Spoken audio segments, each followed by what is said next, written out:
I mean, in the 70s, when we were active then, there were a lot of union students involved, and they used to come to our meetings here, in fact.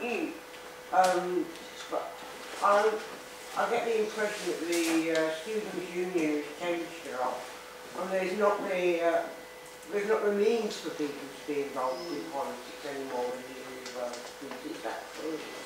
Yeah, I think the way in which universities and student unions as a part of that have changed is hugely disappointing in terms of universities no longer have that air of kind of radicalism and potential for developing kind of political movements.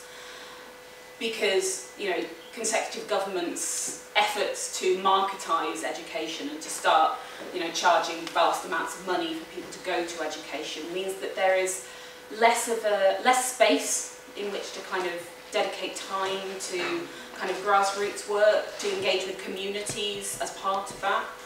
And there's more pressure on young people to take on a lot of hours in part-time jobs and focus on kind of, you know, socialising and then their work. I think there are some student unions throughout the country at different universities that are more radical than others. There are some that are very much about putting on club nights, cheap booze, and some very dodgy kind of lad culture, kind of sexism that goes on. There are some that are still doing kind of the really important things that encourage activism, that put up money to support societies, that put up money to put on coaches to go to marches and that sort of thing. There are still some universities that do that. Yeah, there are still, and I think, you know, the tuition fees protests were kind of a case in point in that there were a lot of people who went down, there were a lot of students who went down who were very angry. But the NUS, as a national body representing all of the kind of student unions, refused to take as strong a stand as a lot of students wanted. They refused to condemn it as much as the students wanted.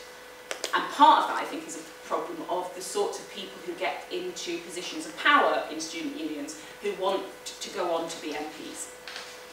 And so there's a need to not rock the boat too much. You know, these are training grounds for predominantly Labour, but also some Conservative and Lib Dem, not there's any left, MPs.